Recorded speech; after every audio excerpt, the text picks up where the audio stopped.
tiba-tiba mengangkat badannya untuk duduk bersila di atas sofa sambil menari.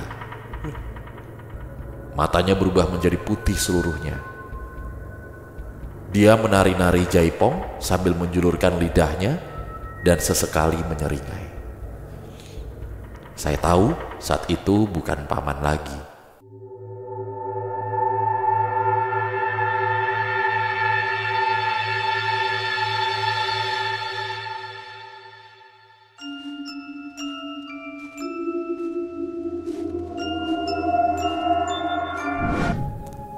Assalamualaikum warahmatullahi wabarakatuh. Shalom, Om Swastiastu, Namo Buddhaya. salam kebajikan. Selamat datang kembali di podcast Malam Kliwon episode 578. Lancar puasanya ya teman Kliwon ya. Amin. Semuanya ya. Amin. Semoga puasanya berjalan dengan baik. Amin. Dan semua amal ibadah kita di bulan Ramadan ini Amin. dilipat gandakan. Amin. Oke ya. Nanti pokoknya teman Kliwon yang lebaran kasih THR di YouTube. Iya. Apa Ya. buat kita? Iyalah. Iya, kasih super thanks. Kalau bisa minimal 2,5 juta lah. Aduh. Iya bro, sama komen lah. Ini kita tuh lagi perang sama bot komen judul ya. Ini gimana bisa terjadi sih? Serius dah, gue mau nanya dah. Jadi emang trennya tuh tiba-tiba semua channel YouTube di Indonesia itu dibanjirin sama komen. Awalnya cuma satu nih, maksudnya cuma satu situs gitu. Terus kita kan pakai certain keywords untuk ngeblok itu kan, biar nggak masuk ke flag gitu. Ternyata dia punya banyak ini cara. Kenapa masih dibiarin? Dan wah itu kita Ya begitu ya. Tadi tuh sempat kita potong karena misuh-misuh terhadap komen judul yang entah kapan yang katanya sudah diberantas itulah ya. tolonglah komen lah ya, bantu-bantu kita lah. Masa dari 100 komen 50-nya bot komen. Astagfirullah. Tidak baik. Oke, Let's go. yuk kita sudah mengkurasi 2 atau 3 cerita yang akan dibawakan malam hari ini. Yang pertama dari mana? Wah, ini sebenarnya yang panjang aja deh. Karena menarik nih. Oke. Selamat pagi, siang, sore, atau malam Bang Bimo dan Bang Danu serta seluruh tim PMK dan teman Kliwon semua. Ya. Perkenalkan, saya Kevin dari Bekasi yang telah mendengarkan PMK sejak masa pandemi setelah menemukan kalian di Instagram tempat bercakap. Wah, mantap nih. Cerita ini terjadi di tahun 2015. Semasa saya masih berkuliah di kota Bandung. Kita langsung aja ke ceritanya. Saat itu saya lupa tempatnya di bulan apa. Angkatan saya tuh sedang ada di masa-masa sibuk dengan berbagai kegiatan kepanitiaan himpunan mahasiswa. Di hari itu, saya dan kawan-kawan perlu menghadiri rapat akbar untuk sebuah pentas seni. Namun berhubung jumlah kami yang terlampau banyak, rapat diadakan per 3 divisi kepanitiaan.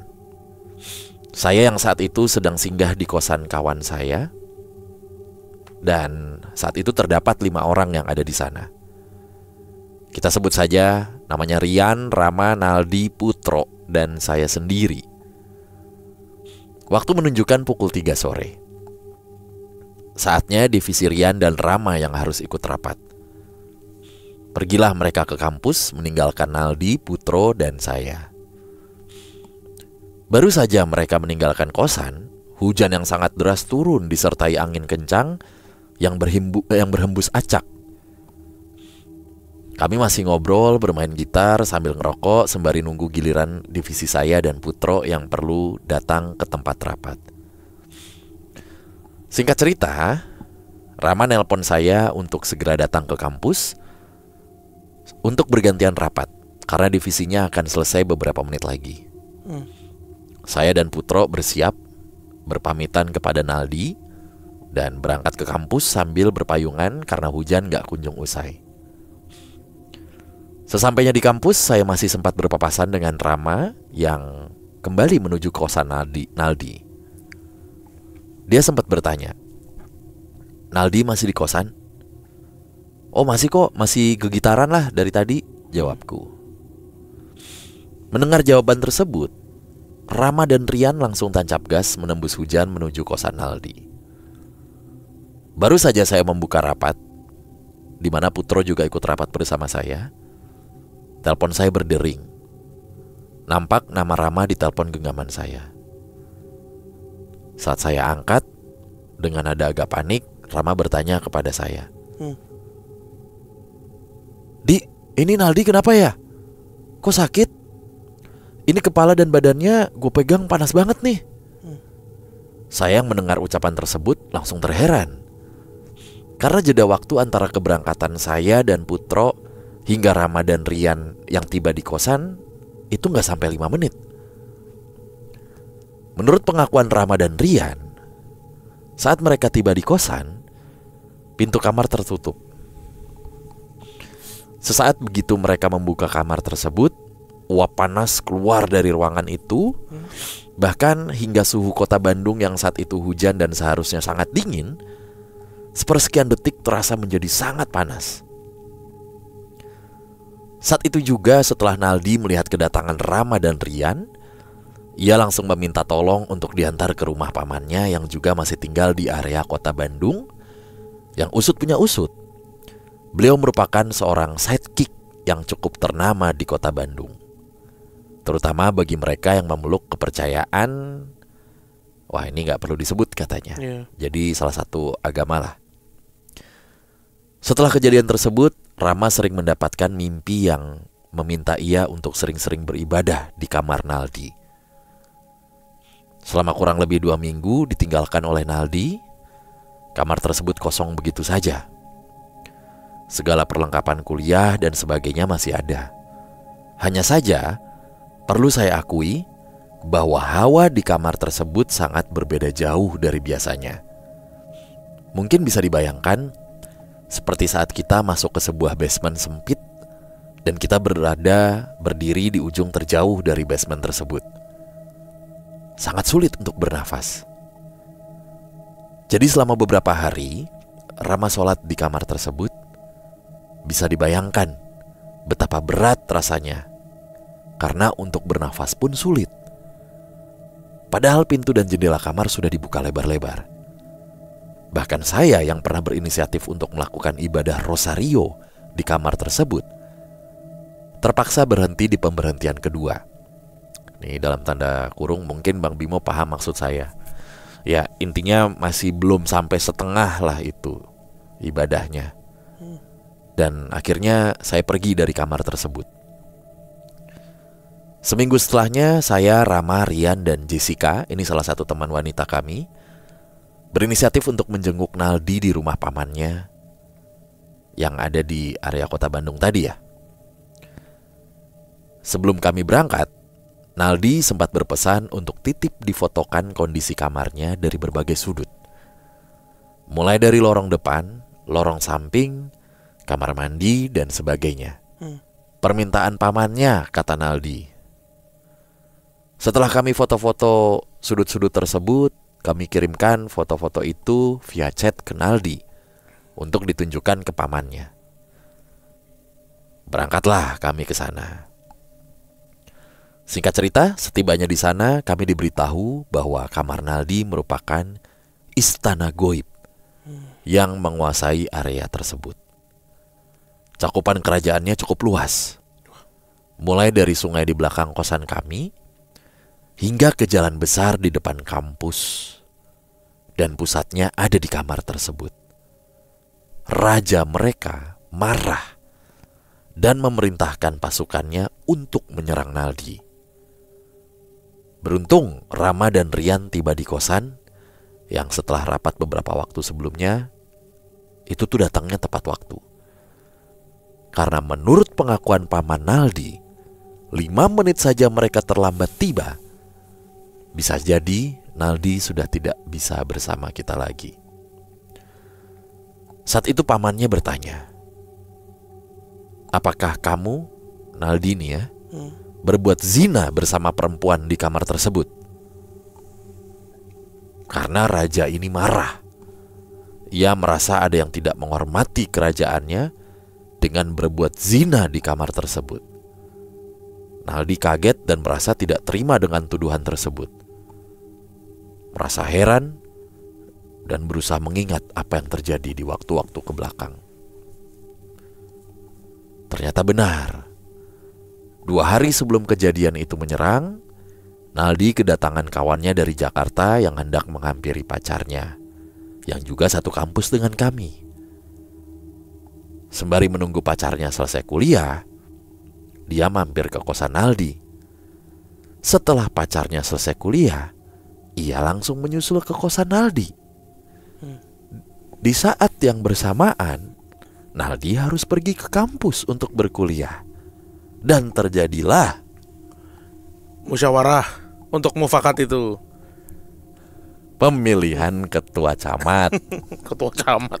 Opo? Enggak ada. Pemilihan camat. Dan terjadilah perzinahan itu di saat Naldi pergi ke kampus. Bahkan Naldi juga yang memergoki dan memarahi mereka setelah Naldi pulang dari kampus.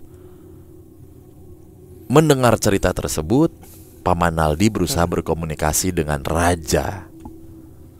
Padahal jarak antara kosan Naldi, kerajaan goib ini ya, dan rumah paman Naldi ini cukup jauh, sekitar 10 km jaraknya. Saat beliau bernegosiasi dengan apapun yang dia sebut raja tadi, suasana rumah mendadak menjadi persis seperti dengan kosan Naldi yang pengap. Seperti yang saya ceritakan sebelumnya, panas, lembab, dan sulit bernafas. Saya yang menyaksikan apa yang terjadi saat itu cukup syok dan merasa aneh. Si paman mengubah posisi duduknya di sofa. Yang awalnya duduk seperti biasa, tiba-tiba mengangkat badannya untuk duduk bersila di atas sofa sambil menari. Matanya berubah menjadi putih seluruhnya.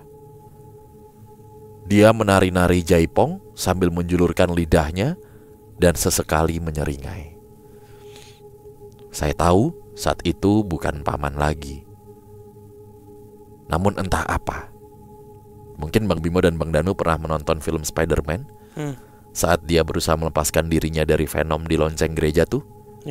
Nah, di scene itu ditunjukkan ada tekanan yang sangat besar yang berusaha memberontak saat Venom berusaha dilepaskan. Itu yang saya rasakan. Pandangan saya menjadi buyar, dan ada energi yang sangat besar yang menekan saya ke bawah. Seakan-akan saya yang duduk di sofa dipaksa tunduk dan sujud entah kepada siapa. Bandung yang di hari itu cukup panas dan sangat minim angin, tiba-tiba diserang angin besar yang menghantam sekeliling rumah. Itu menjadi saat pertama kali saya menyadari apa yang terjadi di film-film horor Hollywood. Saat terjadi pengusiran iblis, justru menjadi nyata di depan mata saya sendiri. Kejadian itu berlangsung selama kurang lebih 10 menit. Setelah semuanya mereda, saya melihat Naldi, Rian, dan Jessica pingsan. Pingsannya di sofa.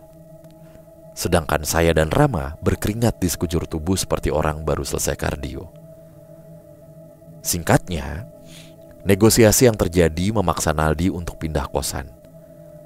Ia tidak diperkenankan kembali ke sana. Bahkan saya dan Rama yang akhirnya membersihkan barang-barang Naldi yang masih tertinggal. Dan Naldi akhirnya memutuskan untuk tinggal bersama pamannya. Bahkan hingga saya lulus kuliah. Setahu saya, gak ada lagi mahasiswa yang kos di kamar tersebut lebih dari 1 bulan. Walaupun saya kurang tahu ya, kalau sekarang gimana. Mungkin itu dulu yang bisa saya ceritakan, Bang. Sebetulnya ada alasannya kenapa saya dan Rama gak pingsan menahan tekanan saat berada di rumah Paman Naldi. Itu pun kami tahu setelah diberitahukan oleh Paman Naldi. Tapi mungkin di lain kesempatan ya abang-abang, karena sudah terlalu panjang. Semoga ada pembelajaran yang bisa tersampaikan dan ditangkap oleh semua yang mendengarkan ceritanya ya. Jaya terus PMK, murah rezekinya dan selalu dilindungi Tuhan Yang Maha Esa. Untuk PMK dan teman Kliwon semuanya.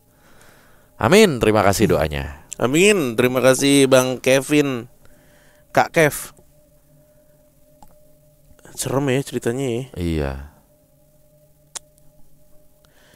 Tadi tuh gue ngebayangin ya, ini kan pamannya Naldi yang orang pinter kan. Iya. Naldi ini yang punya kosan dan akhirnya jadi korban atas perbuatan orang lain. Betul. Iya kan. Nih Paman Aldi nanya nih kan ke Naldi pas udah abis komunikasi yang pertama. Naldi, kamu ini pernah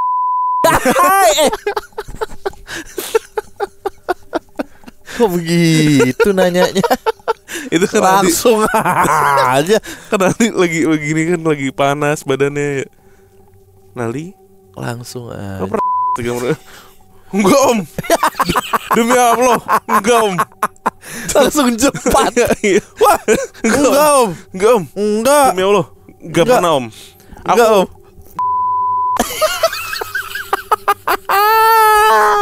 Ya masa nggak boleh juga om. Ya masa nggak boleh juga. Gila kali rajanya. Raja apaan? Raja apa sih? Masa lawan tangan sendiri masih nggak boleh? Aduh. Langsung sadar. Enggak om. Enak aja. Nggak ada gitu. Nggak ada. Paling cuman ya itulah. Aku Sejawa. Maksud juga nggak boleh sih ah. Heran. Raja apaan sih? Aduh, ternyata kelakuan temennya ya. Melakukan laga tandang. Laga usiran ini. Oh iya. Kalau ini orang di stadion netral. Di stadion netral. Iya. Bener.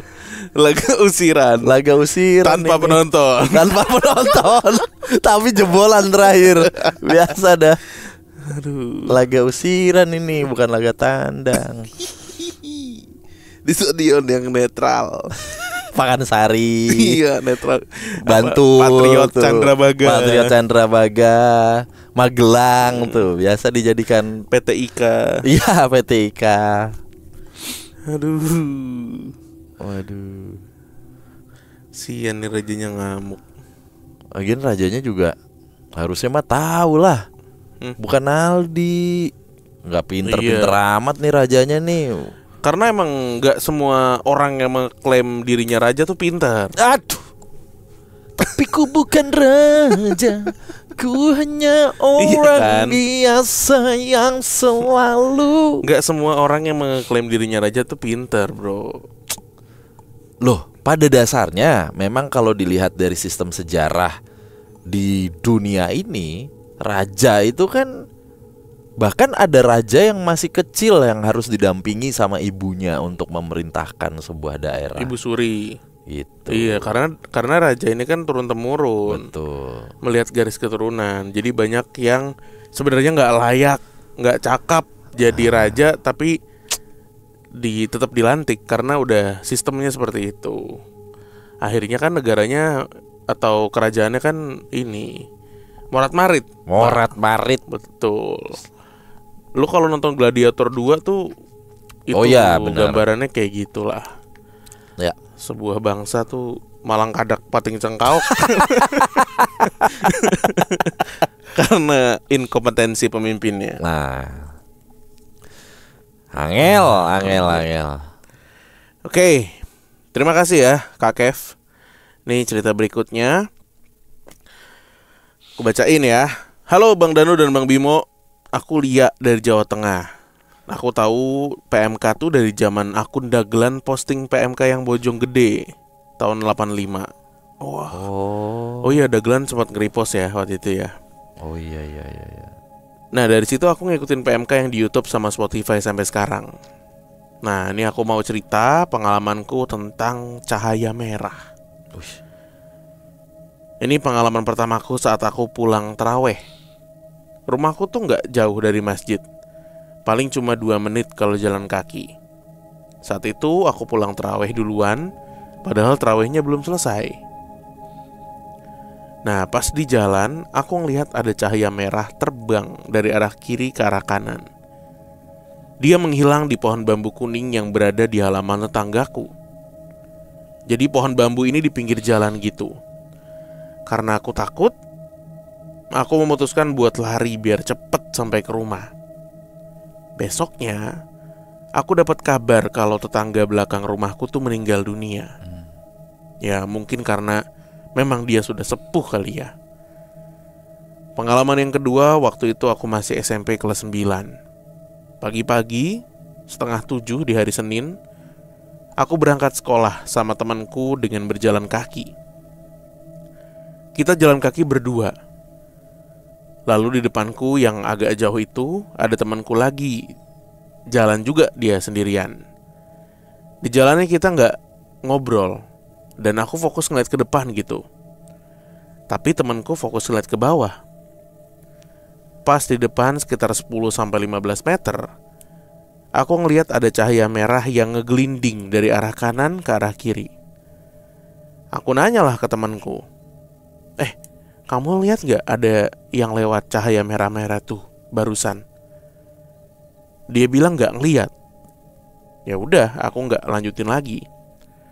Pas jam 10 atau jam 11 gitu, aku inget banget aku lagi jam pelajaran bahasa Indonesia. Aku dipanggil guruku dan disuruh keluar. Aku disuruh pulang tanpa bilang kenapa. Saat itu aku udah dijemput sama tetanggaku 2 orang, tapi mereka juga gak bilang ada apa. Aku masih gak ngerti nih. Pas di jalan mau deket rumah, aku udah curi-curi pandang ke arah rumah. Ternyata di depan rumahku tuh udah rame motor sama 1 ambulans. Aku kira mau diajakin ke rumah sakit karena memang adikku ini lagi sakit. Jadi aku punya adik umurnya tuh 2,5 tahun. Kejadiannya dia sakit pas erupsi Gunung Kelut tahun 2014.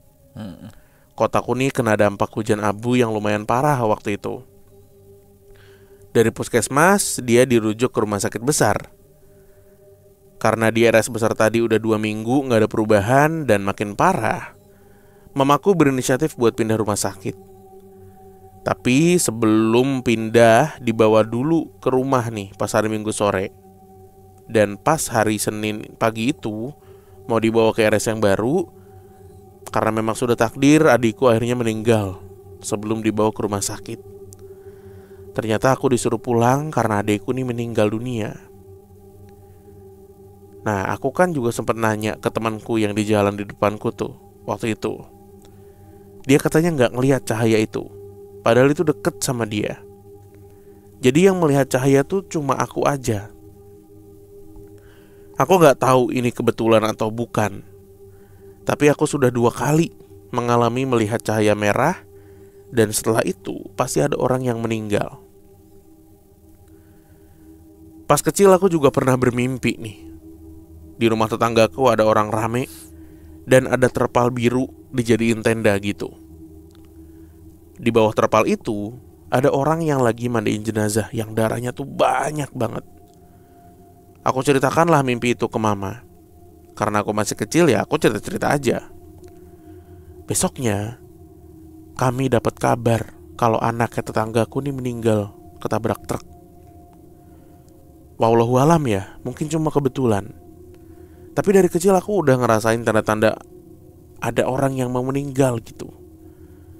Aku gak tahu kenapa, atau mungkin cuma kebetulan gitu.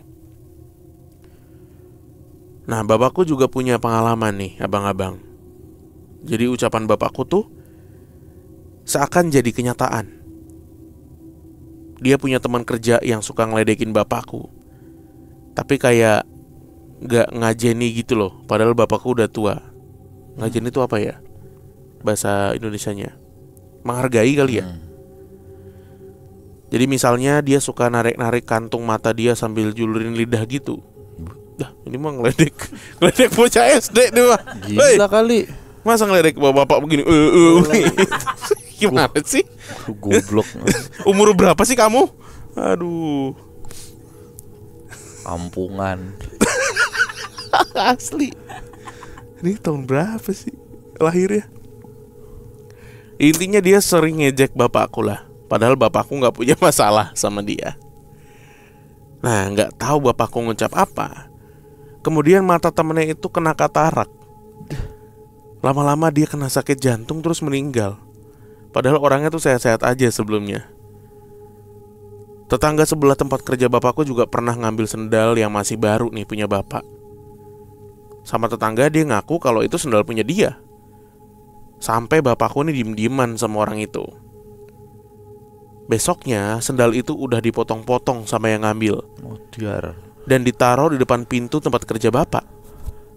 Terus lagi-lagi gak tahu bapak ngebatin apa, besoknya orang itu sakit.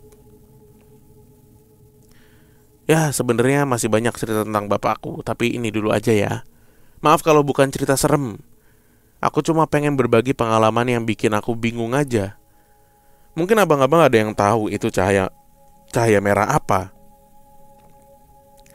Terima kasih ya sudah dibacain. Maaf kalau panjang dan kurang rapi. Semoga PMK makin sukses dan mengudara terus. Amin. Terima kasih. Terima kasih. Assalamualaikum warahmatullahi wabarakatuh. Waalaikumsalam. Ini Lia yang waktu itu bukan sih? Nggak tahu juga ya. Ingat nggak lu? Tahu lah. Di Jawa mana tapi nih? Nggak cerita sih dia. Cahaya merah ya. Wah. Nih, dia punya teman kerja yang suka ngeledekin bapakku. Ngeledekin yang gini. Kesel banget gue. Ledekan tahun berapa ya itu ya? Narik-narik kantung mata dan menjulurkan lidah. Ini mah anak TK. Anak TK sekarang juga nggak gitu ngeledeknya. Anak TK sekarang ya, enggak sih. Anak gue kelas 1 ya. Mengungkap konspirasi ini cuy, Squid Game. Apa? Ngomong apa emang? Banyak. Papa tahu nggak Gihun? Gitu. Anjas gayanya, bener gayanya. Gihun itu di scene yang ini nih pak, gitu. Sebenarnya tuh dia ditipu. Jadi dia melihat ada dapat satu akun yang membongkar. Iya di TikTok biasa itu. Nggak tahu deh dia dapatnya dari mana. Tapi ya nggak apa-apa lah. Jadi kritis tentang film. Terus sampai dia bilang banyak lah pokoknya gitu. Gak ada tuh gini-gini papa gitu, gak ada begitu. Apalagi ngeledekin bapak-bapak. Ini kan rekan kerja nih. Bodoh banget orang. Kayak ya. Lu ngeledekin Igo gitu kan lebih tua tuh. Gitu tuh. Aneh. Oke, terima kasih teman Kliwon yang sudah berbagi cerita, yang sudah mendengarkan dan menonton. Kita ketemu lagi di episode berikutnya. Dadah.